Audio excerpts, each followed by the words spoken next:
वहीं लोकसभा और राज्यसभा की कार्रवाई शुरू हो गई है। संसद के दोनों सदनों में विपक्ष का जोरदार हंगामा एक बार फिर से देखने को मिला है।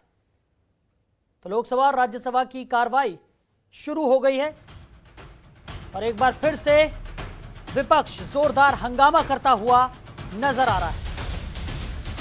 पहला हफ्ता विपक्ष के हंगामे की भेंट चढ़ गया और अब भी विपक्ष का हंगामा बदस्तूर जारी है। संसद के दोनों सदनों में विपक्ष जोरदार हंगामा कर रहा है। लोकसभा और राज्यसभा की कार्रवाई शुरू हो गई है। बड़ी खबर आपको बता रहे हैं।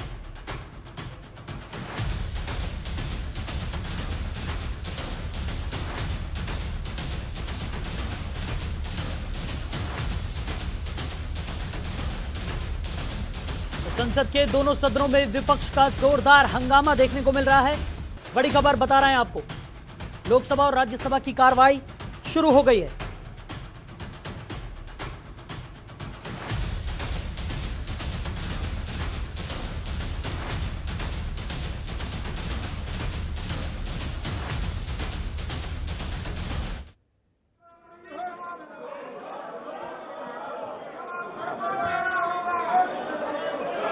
उत्तर सभापति उत्तर रख दिया गया।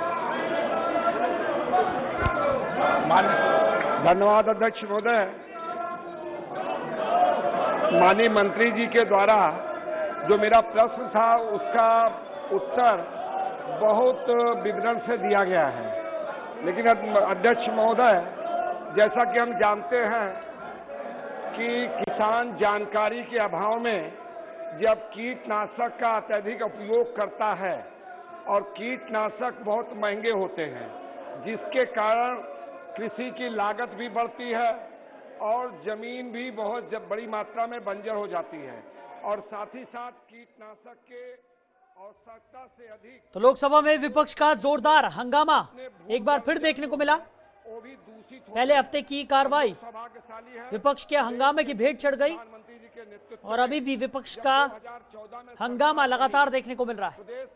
लोकसभा की कार्रवाई शुरू हो गई है, लेकिन विपक्ष लगातार हंगामा करता हुआ नजर आ रहा है। उसको बढ़ाने के लिए अब भूगर्भ जल। तो खबर पर ज्यादा जानकारी के साथ हमारी सहयोगी ममता हमारे साथ जुड़ गई हैं। ममता, क्या कुछ निकलकर सामने आ रहा है? लोकसभा और राज्यसभा की कार्रवाई एक बार फिर शुरू तो की गई, लेकिन विपक्ष जोरदार हंगामा कर रहा है। जी बिल्कुल सही। देखिए, पहले से ही इस बात का अंदाजा था कि एक बार फिर से जब लोकसभा और राज्यसभा की कार्रवाई शुरू होगी तो हंगामा जरूर होगा, लेकिन उससे पहले 9:30 बजे भारतीय जनता पार्टी की संसदीय दल की बैठक हुई है, जिसमें प्रधानमंत्री नरेंद्र मोदी ने किस तरीके से राज्यसभा लोकसभा को चलाना है उसको लेकर रणनीति बनाई। साथ ही इस बैठक में प्रधानमंत्री ने कहा कि किस तरीके से कांग्रेस पार्टी जो है सदन को चलने नहीं दे रही है, और प्रधानमंत्री ने तमाम सांसदों से ये भी कहा कि 15 अगस्त के बाद जब आप लोग अपने क्षेत्र में जाएं तो जनता के बीच इस बात का भी चर्चा करें, जिक्र करें, उनको बताएं कि किस तरीके से संसद सत्र जो है, चाहे वो लोकसभा हो या फिर राज्यसभा हो, उसको कांग्रेस पार्टी चलने नहीं दे रही है। इसके अलावा तमाम रणनीति बनाई गई। 15 अगस्त के मौके पर किस तरीके से तमाम सांसदों को अपने क्षेत्र में जाकर कामकाज करना है उसको लेकर रणनीति बनाई गई, और लोकसभा राज्यसभा कैसे चले, सुचारू रूप से कैसे चल पाए उसको लेकर एक रणनीति बनाई गई, जिसमें प्रधानमंत्री नरेंद्र मोदी के साथ रक्षा मंत्री राजनाथ सिंह के अलावा भारतीय जनता पार्टी के राज्यसभा और लोकसभा सांसद इस बैठक में शामिल हुए। और उसके बाद बैठक खत्म होने के बाद 11 बजे जब संसद सत्र की कार्रवाई शुरू हुई तो आप देख रहे हैं साहिल, एक बार फिर से जिस तरीके से मानसून सत्र का पहला हफ्ता हंगामे की भेंट चढ़ गया था, कुछ वैसा ही नजारा दूसरे हफ्ते में भी देखने को मिला है। सोमवार को भी जब शुरू हुआ तो हंगामे की भेंट चढ़ गया। पूरे दिन भर चाहे राज्यसभा हो या लोकसभा हो, संसद सत्र नहीं चल पाया।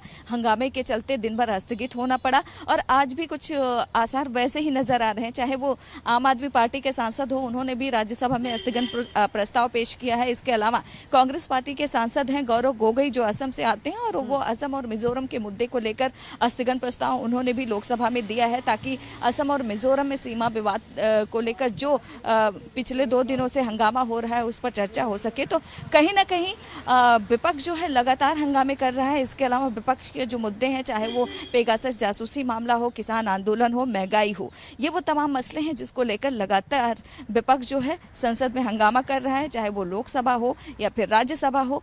दोनों ही सदनों के आलम सूरत कुछ एक जैसे दिखाई दे रहे हैं। जिस तरीके से शुरू होते ही हंगामा शुरू हो गया है साहिल, ऐसा लगता नहीं है कि सदन आज भी पूरे दिन भर चल पाएगा, लेकिन अब देखना होगा कि कब तक चल पाता है। जी बिल्कुल सही कहा ममता आपने। जिस तरीके से हंगामा विपक्ष की तरफ से किया जा रहा है उससे यही आसार हैं कि एक बार फिर से कार्रवाई को स्थगित करना पड़ेगा।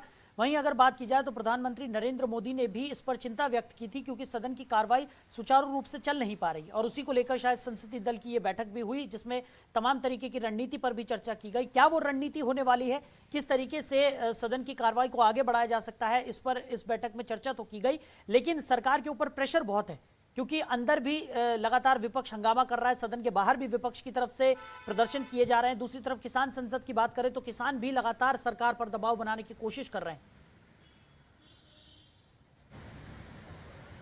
जी बिल्कुल साहिल, देखिए चाहे वो अंदर हो या बाहर, दोनों ही तरफ सरकार के लिए मुश्किल ज़रूर है, क्योंकि बाहर देखा जाए सड़कों पर एक तरफ दिल्ली के जंतर मंतर पर किसान संसद चल रहा है, दूसरी ओर संसद के बाहर कांग्रेस पार्टी समेत तमाम विपक्षी दल भी लगातार विरोध प्रदर्शन कर रहे हैं, और दूसरी ओर अगर संसद के अंदर की बात करें तो वहां पर भी हंगामा लगातार देखने को मिल रहा है। ऐसे में मुश्किल तो है, लेकिन जहां तक सरकार की रणनीति का सवाल है तो सरकार की तरफ से साफ तौर पर यह कहा गया है कि पूरी कोशिश होगी, हंगामा कितना भी हो। प्रधानमंत्री पहले ही विपक्षी दलों से ये अपील कर चुके हैं कि आप लोग सवाल खड़े कीजिए, तीखे सवाल कीजिए, आपको जो पूछना है वो पूछिए, लेकिन सदन को चलने दीजिए, कम से कम सरकार को जवाब देने का मौका दीजिए।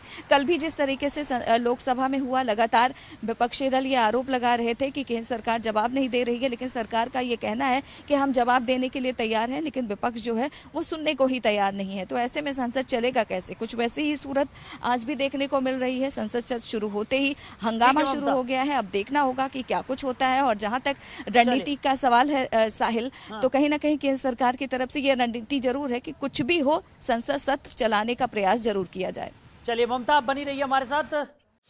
खबरों के निष्पक्ष विश्लेषण के लिए सब्सक्राइब करें Jantantra TV and press the bell icon. Never miss any update.